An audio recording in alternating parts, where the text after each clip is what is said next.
स्वागत है आप सभी का हमारे YouTube चैनल नर्सिंग ज्ञान कोश में। मेरा नाम है चंदन और आप देखना शुरू कर चुके हैं जीएनएम सेकंड ईयर वालों के लिए मेडिकल सर्जिकल नर्सिंग 2 से कुछ इंपॉर्टेंट परीक्षा की दृष्टि से डिफिनेशंस को। साथ ही इस वीडियो में उसका डिस्क्राइब भी होने वाला है। आशा करते हैं वीडियो पसंद आएगा। अगर वीडियो पसंद आता है तो हमारे चैनल को जरूर सब्सक्राइब कीजिए, साथ ही वीडियो को लाइक तथा अपने दोस्तों में भी जरूर शेयर कीजिए। चलिए बढ़ते हैं आज के पहले क्वेश्चन की तरफ। आज का जो पहला क्वेश्चन है वो है मेस्टाइटिस। ठीक है, आज का पहला क्वेश्चन है मेस्टाइटिस। ठीक है, इन्फ्लामेशन ऑफ ब्रेस्ट को हम लोग मेस्टाइटिस के नाम से जानते हैं, यानी स्तन में जो इन्फ्लामेशन होता है उसी को हम लोग मेस्टाइटिस के नाम से जानते हैं। इसकी संभावना दूधपान कराने वाली महिलाओं में अधिक होती है। ठीक है, मेस्टाइटिस की संभावना जो होती है वह दूधपान कराने वाली महिला में यानी स्तनपान यानी ब्रेस्ट फीडिंग कराने वाली महिलाओं में ज़्यादा होती है। ठीक है, ये जो होता है वो दर्द रहित होता है, यानी बिना दर्द के जो इन्फ्लामेशन होता है उसी को हम लोग मेस्टाइटिस के नाम से जानते हैं, जो कि स्तनों में होता है। इसका जो कारण है वह है पहला मिल्क स्टेटिस, दूसरा स्तन में चोट, तीसरा इनगोरमेंट, चौथा तंग व कसे हुए कपड़ों से स्तन पर दबाव पड़ना, पांचवा क्रैक निपल यानी निपल में क्रैक, साथ ही प्रथम बार मां बनने पर भी ये होता है, साथ ही स्टेफोफाइलोस एरोस बैक्टीरिया के कारण भी ये होता है। ठीक है, जो मेस्टाइटिस है वो मिल्क स्टेटिस, स्तन में चोट, इनगोरमेंट, तंग व कसे हुए कपड़ों पर स्तन दबाव पड़ने पे, क्रैक निपल, प्रथम बार मां बनने से, साथ ही एक प्रकार के बैक्टीरिया जिसे हम लोग स्टेफाइलोकोकस बोलते हैं, ठीक है, उसके कारण ये फैलता है। ठीक है, इसमें जो होता है वो स्तन में उभार आना शुरू होता है या इन्फ्लामेशन होना शुरू होता है। इसके जो लक्षण है, पहला है स्तन का लाल होना, दूसरा सख्त होना, तीसरा स्तन पर सूजन, चौथा सिर दर्द, अगला ठंड लगना, बुखार और तापमान में वृद्धि होता है। ठीक है, जो मेस्टाइटिस के लक्षण होते हैं उसमें स्तन का लाल व सख्त होना, उसमें सूजन आना, सिर दर्द आना, ठंड लगना, बुखार और तापमान में जो वृद्धि होता है, ये इसके लक्षण होते हैं। साथ ही हम लोग इसका मैनेजमेंट क्या क्या करते हैं, तो पहला दर्द से बचने के लिए हम लोग एनाल्जेसिक देते हैं, दूसरा संक्रमण से बचाव के लिए एंटीबायोटिक जैसे फ्लुक्सासिलिन या पेनिसिलिन ग्रुप का कोई दवा देते हैं, साथ ही बच्चा अच्छी तरह से स्तनपान करे इसका भी ध्यान रखते हैं, साथ ही ढीले कपड़े पहनने के लिए हम लोग बोलते हैं और प्रतिदिन कम से कम 8 से 12 बार स्तनपान कराने को बोलते हैं। अलग अलग स्थितियों में स्तनपान कराएं ये भी निर्धारित किया जाता है, यानी अलग अलग तरह से स्तनपान कराने का भी सलाह हम लोग देते हैं। साथ ही पर्याप्त मात्रा में तरल पदार्थ लेने का भी सलाह देते हैं और पर्याप्त आराम का भी सलाह हम लोग देते हैं। यदि स्तन को खाली न कर पाए बच्चा तो उस स्थिति में हाथ या पंप से प्रेशर देके और दूध को निकालने का सलाह हम लोग देते हैं। जब बच्चा स्तनपान करे तो हल्के हाथ से स्तन पर मालिश करना चाहिए। ठीक है, साथ ही मेस्टाइटिस होने पर स्तनपान बिल्कुल भी बंद नहीं करना चाहिए और दर्द के लिए पेरासीटामोल या आइबुप्रोफेन देना चाहिए, एस्प्रिन भूल के भी नहीं देना चाहिए। ठीक है, तो ये कुछ होते हैं जो मैनेजमेंट करते हैं मेस्टाइटिस में। अब हम लोग बढ़ेंगे, अगला है कैंसर। ठीक है, तो ये एक रोग है जिसमें शरीर के ऊतक अनियंत्रित एवं तीव्र विभाजन कर नवीन कोशिकाओं का गुच्छा जिसे नियोप्लाजिया बोलते हैं वो बनाते हैं, वह ट्यूमर का भी निर्माण करते हैं। ठीक है, या कुल मिला के शरीर के ऊतक द्वारा ये बनने वाला कोशिकाओं का गुच्छा होता है जो अनियंत्रित और तीव्र विभाजन द्वारा बनते हैं। ठीक है, जिसके बाद ये ट्यूमर का रूप लेते हैं और उसके बाद ट्यूमर जो है वो कैंसर का रूप ले लेता है।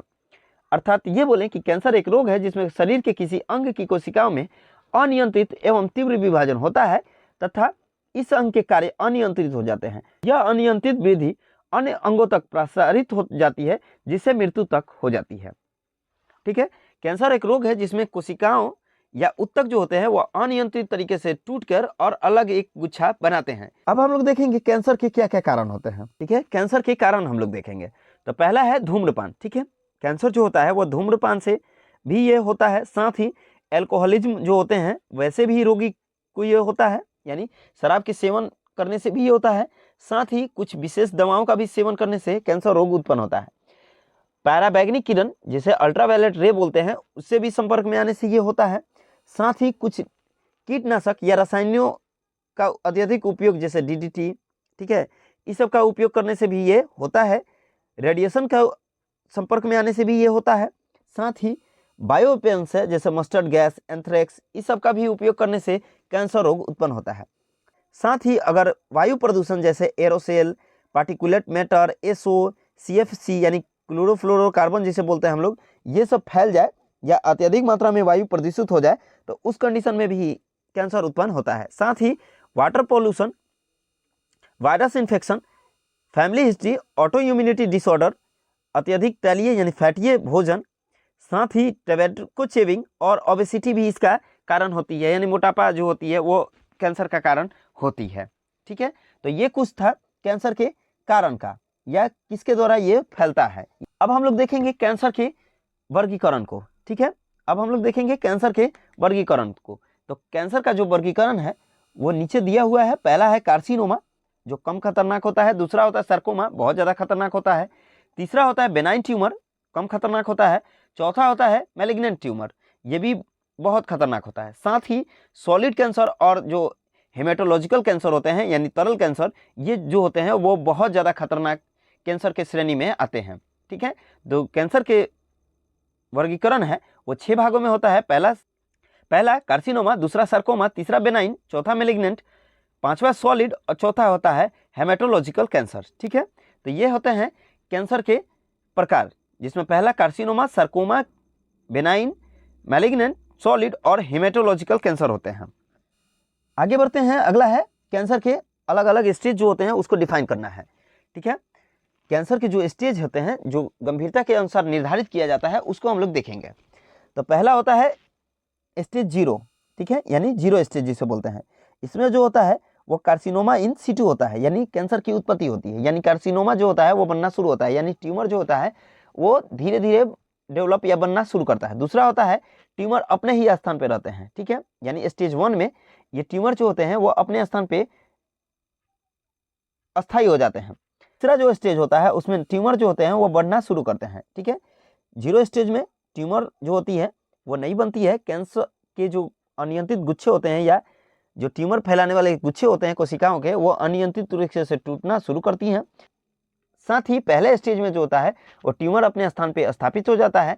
तीसरे स्टेज में ट्यूमर जो होता है वो बढ़ना शुरू करता है और चौथे स्थान पे ट्यूमर जो होता है वो अन्य स्थानों पे भी बढ़ना शुरू करता है। ठीक है, यानी 3rd स्टेज में ट्यूमर जो होता है वो अपने स्थान पर ही बढ़ना शुरू करता है, लेकिन चौथे स्टेज में ये जो होता है वो अलग अलग जगहों पे भी फैलना शुरू करता है।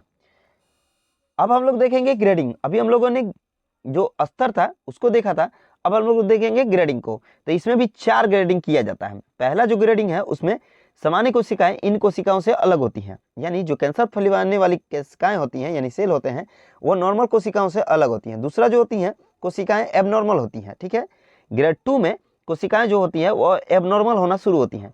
ग्रेड 3 में कोशिकाएं जो होती हैं अधिक असामान्य यानी अत्यधिक एबनॉर्मल तथा एक दूसरे से विभेदित होती हैं, यानी एक दूसरे से अलग हो जाती हैं। साथ ही ग्रेड 4 में इस समय कोशिकाएं अपरिपक्व हो जाती हैं और इसी समय जो होता है वो ट्यूमर का निर्माण करती हैं। ठीक है, ग्रेड 4 में ही कोशिकाएं जो होती हैं अपरिपक्व होते और ट्यूमर का निर्माण करती हैं, जिसके बाद कैंसर रोग उत्पन्न होता है। आज के लिए बस इतना ही। आशा करते हैं वीडियो पसंद आया होगा। अगर वीडियो पसंद आया है तो हमारे चैनल को जरूर सब्सक्राइब कीजिए, साथ ही वीडियो को लाइक तथा अपने दोस्तों में भी जरूर शेयर कीजिए। अगर आप इस वीडियो से संबंधित पीडीएफ को देखना चाहते हैं तो हमारे डिस्क्रिप्शन बॉक्स में लिंक मौजूद है, जिस पे आप टैप करके पीडीएफ को देख सकते हैं। मिलते हैं नेक्स्ट वीडियो में, तब तक के लिए धन्यवाद।